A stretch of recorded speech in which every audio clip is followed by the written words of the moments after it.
Hi everyone, welcome back to the channel.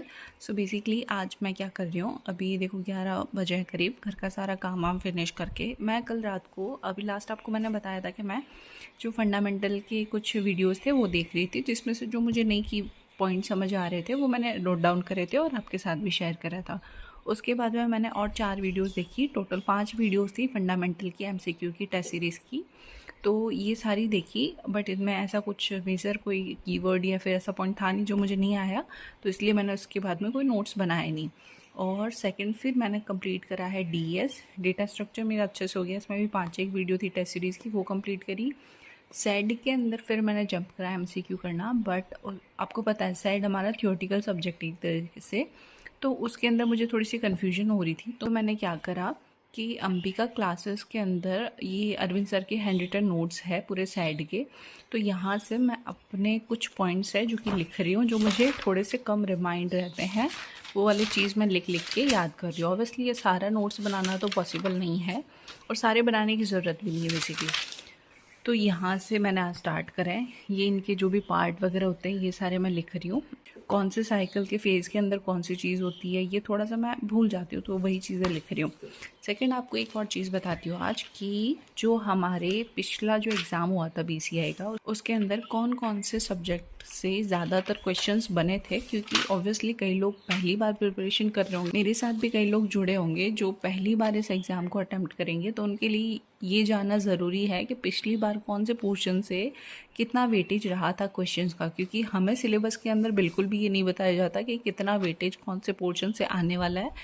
वो सारा ही पढ़ना होता है और कई सारे ऐसे पोर्शंस होते हैं जहाँ से एक भी क्वेश्चन नहीं आता। चलो वो तो खैर सिस्टम है, सब है, पर हम लोग यहाँ देखते हैं कि पिछली बार जो सबसे हाई वेटेज वाले क्वेश्चंस थे वो आए थे हमारे डीबीएमएस में से। तो अगर किसी ने अभी भी प्रिपरेशन नहीं करी और वो भी अब स्टार्ट कर रहे हैं, तो ये सब्जेक्ट्स वो पहले देख ले, क्योंकि यहाँ से क्वेश्चंस बहुत अच्छे लेवल के आए थे पिछली बार।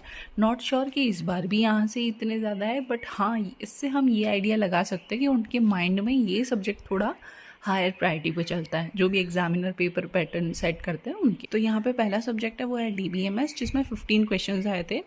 डेटा प्रोसेसिंग, जिसके अंदर हम MS Word, PPT, Excel, Access ये सारी चीज़ें करते हैं, ये इसके अंदर हमारे 11 क्वेश्चंस आए थे। फिर हमारी प्रोग्रामिंग आई थी, जिसके अंदर जावा में से 5 क्वेश्चंस आए थे, अच्छे लेवल के, मॉडरेट लेवल के क्वेश्चंस थे। और सी के अंदर से 3 क्वेश्चंस आए थे। पाइथन का सिंगल एक क्वेश्चन आया था। मैंने कहा ना, पाइथन हमारे बैच के टाइम पे तो थी नहीं सब्जेक्ट, ये मैंने अपने कॉलेज या पोस्ट ग्रेजुएशन के टाइम पे नहीं पढ़ी है, तो इस एग्ज़ाम में भी हमारे पाइथन का इतना बड़ा रोल नहीं है जितना हमारे ईएमआरएस में या सेंट्रल के एग्ज़ाम्स में होता है।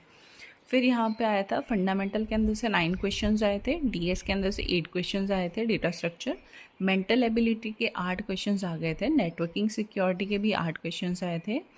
नेटवर्किंग की बात करें तो 7 क्वेश्चन, साइड के अंदर से 8 क्वेश्चंस आए थे और पैडागॉजी के अंदर से 4 क्वेश्चन थे। ये बेसिक ही थे, हम जनरली ऐसे ही नॉर्मली पढ़ेंगे तो भी बता सकते हैं। उसके बाद हमारा ओएस के अंदर से 4 और डेटा प्रोसेसिंग मल्टीमीडिया के अंदर से 2 क्वेश्चंस और एक्स्ट्रा आए थे। उसके बाद यहाँ पे वेब, एक्सएमएल, एचटीएमएल जो पोर्शन होता है उसके अंदर से 2 क्वेश्चन, सीओ के अंदर से 1 और ईआई का 1 क्वेश्चन आया था। तो जो लोग भी अब तैयारी कर रहे हैं वो इन पोर्शन के अंदर से ज़्यादा अच्छे से अपना प्रिपरेशन रखना, क्योंकि ये थोड़े ऊपर वाले जो सब्जेक्ट्स है वो हाई वेटेज रखते हैं क्वेश्चंस का। फिर आपको जो चीज़ बिल्कुल नहीं स्किप करनी है वो है मैथ और रीजनिंग। ये आपको बहुत अच्छा स्कोर कराने में हेल्प करेगी। देखो, मैथ और रीजनिंग के अंदर कोई भी किंतु परंतु नहीं होता, इफ़ बट्स कुछ नहीं होता, जो आंसर है वो है, ठीक है।